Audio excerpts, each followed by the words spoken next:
नमस्कार, आप देख रहे हैं day to day news Bharat. हम आपसे वादा करते हैं हमारे चैनल का कोई भी पत्रकार किसी से रिश्वत नहीं लेगा, ना ही उपहार लेगा और ना ही किसी को ब्लैकमेल करेगा। हमेशा हम पूरी निष्पक्षता के साथ पत्रकारी करेंगे और दबे कुचले लोगों की हम आवाज़ बनेंगे। इसी के साथ ही लोकतंत्र के चौथे स्तंभ को मजबूत करने के लिए हर संभव यत्न day to day news Bharat करता रहेगा। अब बात करते हैं खबर की। जिस तरीके से दिल्ली विधानसभा में गुरुओं की बेदबी को लेकर मामला जो है वो काफ़ी चर्चा में रहा और सियासत भी दबाकर हुई। इसी को लेकर अब दिल्ली विधानसभा स्पीकर श्री विजेंद्र गुप्ता ने एक पत्र लिखा है पंजाब के डीजीपी, पंजाब के स्पेशल डीजीपी और जालंधर के कमिश्नर को।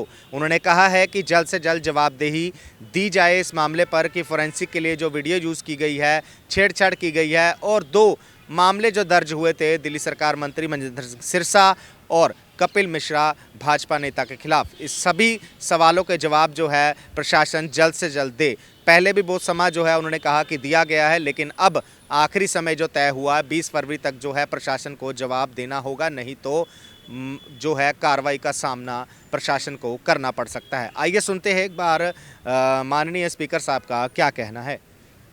6 जनवरी 2025 को दिल्ली विधानसभा के सदन में जो गुरुओं का बेअदबी का जो मामला है नेता विपक्ष आतिशी द्वारा, जिस पर बहुत ड्रामेटिक तरीके से 8 जनवरी को पंजाब पुलिस ने एक एफआईआर लॉन्च की और दिल्ली विधानसभा की कार्यवाही में जो प्रिविलेज्ड कार्रवाई है उसमें इंटरवीन किया इंटेंशनल मैलाफाइड इंटेंशन से और उस इंक्वायरी को डीरेल किया।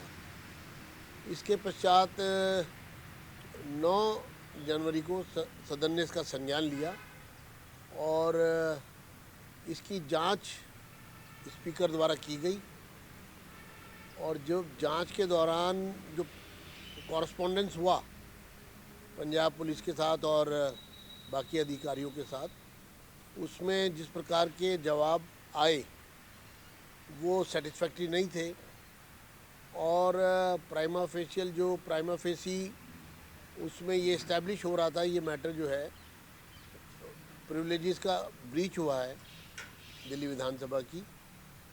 और 5 फरवरी को यह मामला जो है दिल्ली विधानसभा की कमेटी ऑन प्रिविलेजेस को सौंप दिया गया। ये एक शिकायत भी मेरे पास दिल्ली सरकार के मंत्री श्री कपिल मिश्रा द्वारा दी गई थी, जिसमें 361A जो कि कॉन्स्टिट्यूशन ऑफ इंडिया की सेक्शन आर्टिकल 361A के अनुसार उसमें भी ये इस बात का प्राइमा फेसी साफ रूप से नज़र आया कि मैटर ब्रीच ऑफ प्रिविलेज का है।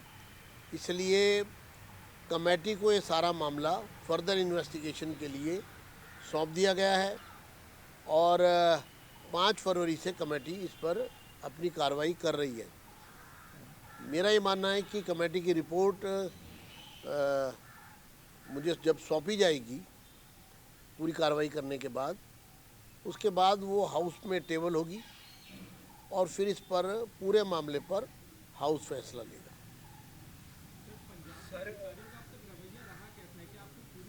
मुझे लगता है कि जितना इस पूरे मामले में मैं समझ पाया हूँ, इसमें जो गुरुओं की बेअदबी का मामला है उस पर जिस तरह की कड़वाहट और जिस तरह का चुनौती दी जा रही है, बेअदबी करने के बाद जो चुनौती दी जा रही है बहुत ही पीड़ादायक है, कष्टदायक है और ये असहनीय है। सर, आपकी तरफ से एक बार फिर से मौका दिया गया है।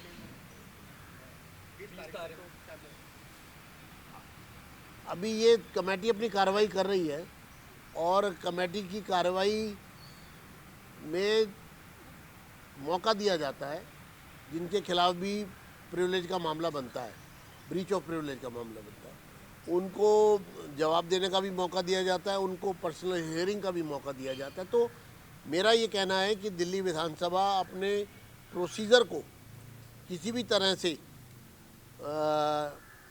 नियमों के अनुसार ही वो प्रोसीजर होगा, टाइम बाउंड होगा और उसको अननेसेसरी किसी को डिले नहीं करने दिया जाएगा।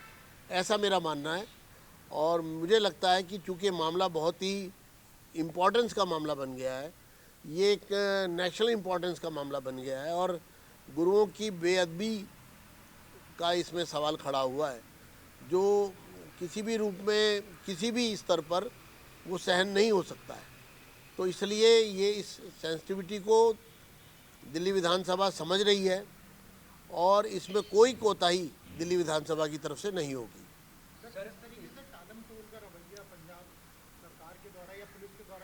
ये सब चीज़ें रिपोर्ट के तहत सदन के समक्ष आने वाली हैं। जो भी कुछ रिपोर्ट तैयार होगी, जो रिपोर्ट में कहा जाएगा उसके अनुसार ही मुझे लगता है कि हम फैसला लेंगे। रिपोर्ट डिटेल्ड होनी चाहिए, ये सदन की अपेक्षा हो सकती है और सभी लोग अपना अपना काम बहुत जिम्मेदारी से कर रहे हैं, मेरा ऐसा मानना है।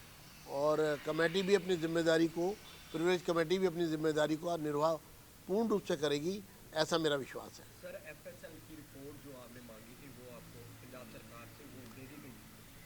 अभी तक एक भी दस्तावेज, यहाँ तक कि एफआईआर की कॉपी जो कि एक कॉमन डॉक्यूमेंट है जो कोई भी ले सकता है, वो तक भी जब स्पीकर को नहीं सौंपी गई और शिकायतकर्ता की शिकायत तक भी नहीं दी गई, तो फिर ये मामला और संगीन हो गया था और इसलिए मैंने उस मामले को कमेटी को सौंप दिया था।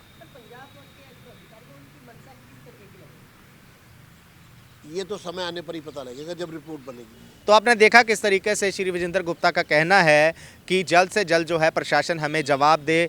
फॉरेंसिक में जो है वीडियो जो यूज़ की गई आतिशी मरलीना की, जो पूर्व मुख्यमंत्री हैं दिल्ली की, उनकी वीडियो जो यूज़ की गई है और उनको लेकर जिस तरीके से मामले दर्ज हुए हैं दिल्ली सरकार के मंत्रियों के खिलाफ, उस पर भी जवाबदेही जल्द से जल्द दी जाए। और साफ कहा है माननीय स्पीकर साहब ने कि आखिरी समय अब दिया जा रहा है। 5 फरवरी तक का समय दिया था, आपने कोई जवाब नहीं दिया, लेकिन अब आखिरी समय जो है 20 फरवरी का दिया जा रहा है। जल्द से जल्द आपको जवाब देना होगा। और अपडेट्स के लिए लगातार जुड़े रहिए day to day news Bharat के साथ। वीडियो जर्नलिस्ट करणजीत सिंह के साथ Devendra Singh, day to day news Bharat, Delhi.